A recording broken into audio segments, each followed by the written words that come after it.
তার আগে আমরা কোনো সরকারের উপরে, প্রশাসনের উপরে, পুলিশের উপরে আমাদের কোনো ভরসা নেই। আর এটা যদি আমরা ইমিডিয়েটলি তার একটা উপযুক্ত শাস্তি এবং ফাঁসি চাইছি।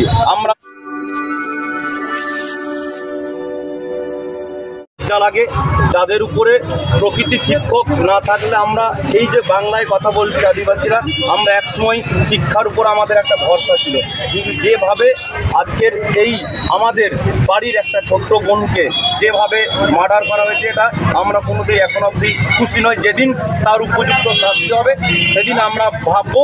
তার আগে আমরা কোনো সরকারের উপরে, প্রশাসনের উপরে, পুলিশের উপরে আমাদের কোনো ভরসা নেই। আর এটা যদি আমরা ইমিডিয়েটলি তার একটা উপযুক্ত শাস্তি এবং ফাঁসি চাইছি। আমরা পরিবারের সাথে ছিলাম, থাকবো। আমরা সারা বাংলার আদিবাসীরা গর্জে উঠেছি, রাস্তায় নেমেছি।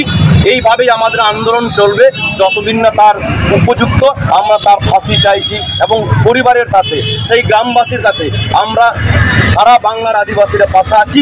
আমরা এই পাশে থাকবো। আপনাদের কি কোনো মনে হচ্ছে এই ঘটনার সাথে আগ্রহ থাকতে পারে? অবশ্যই একটা মানুষ এইভাবে নিকৃষ্টর মতো মার্ডার করতে পারে না। আমরা চাই তার পাশে অনেকেই তার মদত দিয়েছে, তাই উনি এত বড় একটা কাজ করতে পেরেছেন।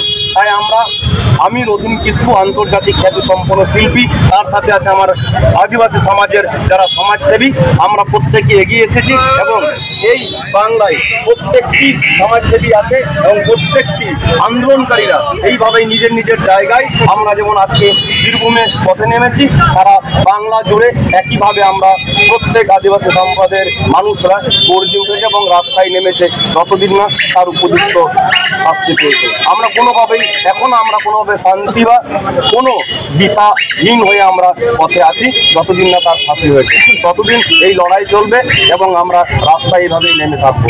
আমাদের এই লড়াই থামবে না। কি নাম আপনার? আমি রতন কিসকু, সঙ্গীত শিল্পী।